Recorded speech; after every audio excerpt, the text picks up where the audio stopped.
Everybody, coming back at you with another video. I just wanted to highlight a quick 8-card pickup with a really important card that you're looking at right now that I've been waiting to get for some time, but I'll get back to that. And wanted to start over here with a 1963 Post Ernie Banks. It says hand cut, and you can see that it clearly was.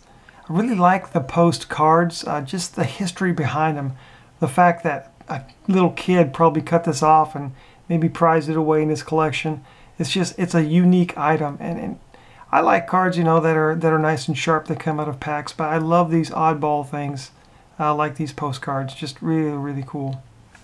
And then a nicely centered, good corners on this Carl Yastrzemski in action. Of the 72, I tend to like the in action cards a little better. Just the in action photography, it really does it for me. And that's a cool one, showing Yaz there swinging the bat. And this is the big card that I mentioned in the previous video that I'd been waiting to get for some time. Now, the backstory on this is a 75 Hostess Bob Gibson, and you may look at this and be like, oh yeah, it's an excellent 5, not a big card, you might just pay a few dollars for this. That would be normal, except in the case that this is a very hard card to find. So in 1975 Hostess, there are a couple short printed cards. These are obviously on the back of Hostess boxes and just Hostess snack cakes and stuff like that. I believe the Bob Gibson one was on the back of, I think they were called Susie Curls or Curly Sue, something to that effect.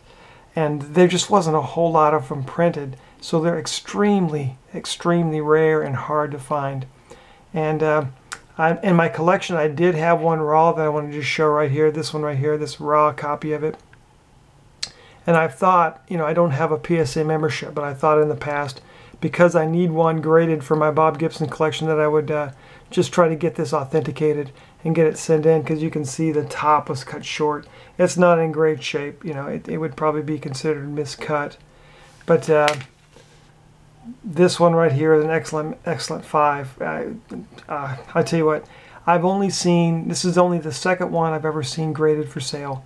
In the 5 years I've been collecting again, I tried to pick up, well, there was one I want to say about 3 years ago, right after I moved to Hawaii. One popped up as an excellent to mint 6. They had to buy it now for like $45, but you could also bid on it. So I got a little cute on it and put a low bid on it, thinking, well, I could probably get it less than $45. Lo and behold, I bid like, you know, $44.50 or something. Like, I was going to save myself 50 cents. Like, that was worth the hassle. Well, lo and behold, I'm at work and don't have computer access, and somebody bids and bids and bids and bids and bids and bids and must have put like 20 bids in there, incrementing by $1, and they beat me with just a few minutes of spare. I wasn't there to counter bid. They ended up getting it for like $45, $55, so they paid more than the buy it now price would have been, and I just was like kicking myself after the fact, like, what an idiot. Why didn't I just bite the bullet and buy it? So I did finally win this one in auction. I paid more than $45 for it, and I'll just leave it at that. But that's what I get for missing my opportunity. But a really cool card, and the reason it's an excellent 5 is because there's a little bit of staining on the back, and then there's kind of like, I refer to it as a manufacturer's seam, because these came on the bottom of a snack box. There's kind of like an impressed seal underneath the lip of the edge of the card down there. I'm really excited about that, though. That was a piece for the Gibson collection that I've wanted for a long time. And then another Gibson. This is just a OPG. It's just a VGX4. It's got a crease right there, surface crease up on top. But you know what? I almost paid the minimum bid for this. I don't have. That was my first 75 OPG Bob Gibson card, so I just figured I'd pick it up. I'm not interested in getting all the OPG cards in super high grade. They're a little bit more premium. And then here, sticking to a Nolan Ryan OPG, got this in the tops. A couple of these in the tops. Now we got it in the OPG. I don't really know how much rarer the, or if even at all, the 83 OPG is compared to the tops. But I've always loved this image of the Nolan Ryan card. I think when I was a kid, they had a throwback the clock Nolan Ryan card that showed this card on it, and I always thought that's a super cool card. That 83 Nolan Ryan with him and, you know, with the glove and all that, and that cool picture of him down there in the circle, like those 83 designs. And then another favorite of mine, the Kellogg's cards, the 3D Superstar here with Nolan Ryan, also from '83 in a mint 9. And that's it for baseball, but I got a couple other sports cards here. Elvin Hayes, the Big E, total dominant center back in the day, back in the early 70s, late 60s. He doesn't get a lot of credit, but I've been contemplating starting an Elvin Hayes collection. And love these 71 cards. Bought a Pete Maravich 71 a couple weeks ago. Fell in love with it.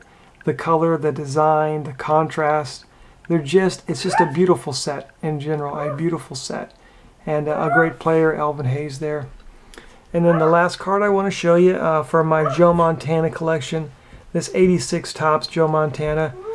I got a really good deal on this because the seller, when he showed it on eBay, he didn't show the front of the card, he showed the back of the card, which was probably a mistake because I got this for way cheaper than I should have.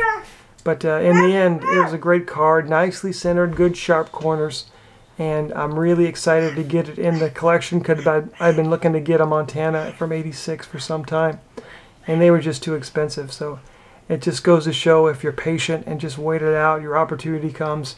And it's important to capitalize on that, much like that 75 Hostess. Don't wait. Don't wait. When you see something and you need it and you really want it, grab it while you can. Well, everybody, once again, I appreciate your posts and comments below, and I'll talk to you later. Bye.